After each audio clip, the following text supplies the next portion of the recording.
Bonjour, nous allons continuer avec la fonction partie entière.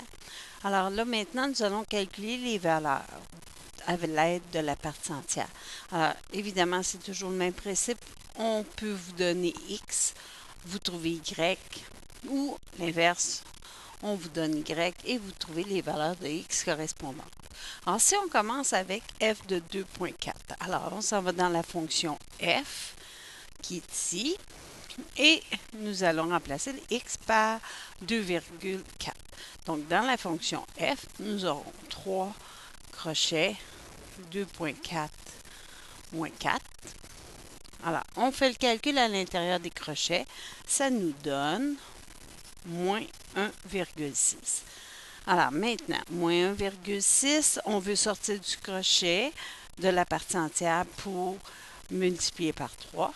Donc, la partie entière, si on se rappelle, c'est l'entier, le plus grand entier inférieur ou égal à moins 1,6 ou tout simplement l'entier qui est à gauche de moins 1,6, c'est-à-dire moins 2. Alors, on va avoir 3 fois moins 2, ça veut dire que la valeur est à moins 6. Alors, on fait un deuxième exemple pour G de moins 3, moins 3,1. Alors, G de moins 3,1, donc ça veut dire que nous remplaçons, c'est toujours la valeur de x par moins 3,1. Alors, on va avoir 2 tiers, on va chercher la fonction G, crochet, 5 fois moins 3,1 plus 1, crochet, plus 6. Alors, j'empiète un peu sur l'autre exemple.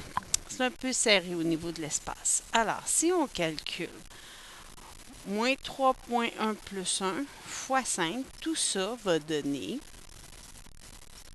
la valeur moins 10,5, moins 10,5 dans le crochet plus 6. Alors, on effectue toujours tous les calculs qui sont à l'intérieur du crochet. Maintenant, on veut avoir l'entier qui est le plus grand entier inférieur ou égal à moins 10,5, ça veut dire l'entier qui est à sa gauche, qui va être dans ce cas-ci moins 11. Donc, nous allons avoir moins 2 tiers fois moins 11 plus 6. Alors, on est rendu ici à 22 tiers plus 6, que si on met ça sur 3, à 18 tiers. Donc, nous aurons comme réponse finale 40 tiers. Alors, on va passer à l'autre exemple. Alors, ça, ici, j'efface tout ça. Alors, h de moins 9. Alors, on s'en va dans la fonction h. Toujours la valeur de x. On va remplacer x par moins 9. Donc, nous aurons 5 crochets, moins 9, moins 8 sur 3, crochets, moins 1. Alors, on va avoir 5 fois le crochet. Alors, on a moins 9, moins 8 divisé par 3, ce qui donne approximativement moins 5,6 périodique, moins 1. Alors, si on regarde ici, on veut sortir du crochet, on prend l'entier qui est à sa gauche, le plus grand entier inférieur ou égal à moins 5,6, ce qui va faire moins 6. Moins 1, donc nous sommes rendus à moins 30, moins 1, moins 31. Alors, je vous laisse faire le dernier exemple. Alors, vous pouvez vous mettre sur pause. Alors, si on regarde, vous devriez arriver à moins 24. Alors, on remplace notre valeur de moins 3,2 par x. On calcule ce qui est à l'intérieur des crochets, normalement. Ensuite, pour sortir du crochet, on doit prendre l'entier à gauche de moins 7,2 qui se trouve être moins 8. Puis, on continue notre opération.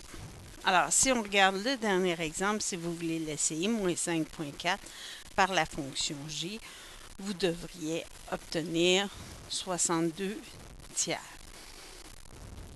Maintenant, qu'est-ce qui arrive si on vous donne la valeur de Y, puis on cherche la valeur de X? Alors, si on se rappelle, c'est des fonctions en escalier. Donc, ça veut dire que pour une certaine hauteur, nous aurons une marche. Donc, ça veut dire qu'il faut trouver pour quelle valeur de x notre y vaut 21. Donc, vis-à-vis quelle marche nous aurons cette valeur. Alors, Je vais monter un peu la fonction. Vous avez sous les yeux la fonction f. Alors, je remplace dans ma fonction f y par 21. Donc, nous allons avoir 21 qui est égal à 3 fois le crochet x moins 4. Alors, l'idée en premier, c'est de vérifier pour voir si nous avons effectivement une marche à la hauteur 21. Alors, maintenant, pour vérifier, on va isoler la partie entière. Donc, ça veut dire le crochet. On va envoyer tout ce qui n'est pas le crochet de l'autre côté. Donc, on va diviser par 3. On est rendu à 7. Étant donné que notre crochet, notre partie entière, est un entier, ça veut dire qu'il existe une marche vis-à-vis ce qu'on cherche. Donc, ça veut dire que maintenant, on peut continuer à travailler pour isoler notre variable. Alors maintenant, vu que c'est un entier, je sors mon expression du crochet et j'isole. Alors, ce que je viens de trouver en isolant, en faisant plus 4, je viens de trouver 11. Alors, ce que je viens de trouver, c'est l'extrémité fermée de la marche. Alors, si on se rappelle, notre fonction, c'était une fonction, le A était positif, le B positif, donc c'était croissant. Le B étant positif, on sait que notre intervalle, c'est fermé, ouvert, vers la droite. Si on regarde aussi, on savait que le B valait 1. Ça veut dire que la longueur de la marche est à 1.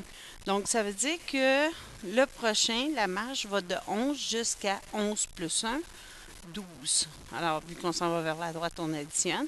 Ça veut dire que les x qu'on cherche, qui ont comme valeur 21, sont dans l'intervalle 11 à 12. Alors, pour faire une vérification, on prendrait un point à l'intérieur, donc pas les extrémités, mais mettons 11.3. On remplace 11.3 ici. Alors, si on calcule 11.3 moins 4, ça donne 7.3. Alors, 7.3, l'entier à gauche, c'est 7. Fois 3, ça donne bien 21. Alors, on a fait notre vérification. Alors, maintenant, si on remplace qui a 4 comme image dans la fonction g, je vais tout simplement effacer pour avoir un peu plus d'espace. Alors, on va dans la fonction g, on remplace y par 4. Alors, nous avions la fonction g, c'était 2 tiers, partie entière, 5 fois x plus 1, plus 6. Alors, maintenant, nous allons isoler la partie entière. OK? Donc, tout ce qui n'est pas le crochet ou à l'intérieur du crochet, on isole notre variable, notre crochet, pour vérifier, pour voir, premièrement, est-ce qu'on a vraiment une marche qui correspond à cette valeur-là.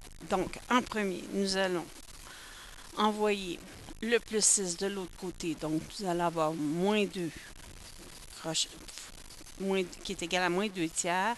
Le crochet 5 par x plus 1, entre parenthèses, crochet. Alors ici, on va envoyer le 3 de l'autre côté. Ça va faire fois 3. Donc, on est rendu à moins 6. Divisé par moins 2, ça va donner 3. Donc, si on fait fois 3 moins 6 divisé par moins 2, ça donne 3. Donc, ça veut dire que notre crochet nous donne bien un entier. Donc, ça veut dire qu'il existe une marche. OK? Donc, ça veut dire qu'on peut continuer. Si ce n'était pas un entier, ça voudrait dire qu'il n'y aurait aucune valeur de x qui correspondrait à cette valeur-là, parce qu'on ne peut pas avoir un nombre qui n'est pas entier égal au crochet, étant donné que la définition, c'est la partie entière. Donc, il faut que le crochet nous donne un entier. Donc, on peut continuer. Ici, je vais m'éliminer les crochets. Je vais tout simplement distribuer mon 5 pour que ce soit plus facile à calculer. Donc, je vais avoir 5x plus 5 qui est égal maintenant à 3. On isole. Donc, on va avoir 5x est égal à 3 moins 5 moins 2. X va être égal à moins 2 cinquièmes. Alors, ce que je viens de trouver, c'est le point, l'extrémité pleine de ma marche. Alors, mon extrémité pleine est à moins 2 cinquièmes. Je vais voir ma valeur de A de B est positive. Ça veut dire que ma marche est fermée, ouverte. Maintenant, je sais que mon B vaut 5, donc ça veut dire que la marche a une longueur de 1 cinquième. Donc, si je m'en vais vers la droite, je dois additionner pour savoir où se trouve l'autre extrémité.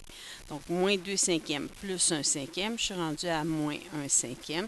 Ça veut dire que les valeurs de x pour lesquelles y valait 4, nous avons les x appartiennent à l'intervalle fermé moins 2 cinquièmes jusqu'à moins 1 cinquième ouvert. Alors, on va faire un autre exemple. Alors, nous allons faire l'exemple I. Alors, on a f de x égale 5 dans la fonction f. Donc, nous avons 5 qui est égal à 3, crochet, x moins 4. On a dit qu'on isolait le crochet. Ça veut dire qu'on va envoyer le 3 de l'autre côté. Ça va donner 5 tiers qui est égal au crochet, x moins 4. Alors, si on regarde ici, on a le crochet qui est égal à une fraction. Donc, le crochet donne la partie entière qui est égale à une fraction. Un entier qui est égal à une fraction, ça n'a pas de sens. Donc, ça veut dire, ici, on n'a pas un entier. Donc, ça veut dire qu'il n'existe pas de marche. Donc, il n'y a aucune solution à cette équation. Donc, on n'a aucune solution parce que la marche vis-à-vis 5 n'existe pas.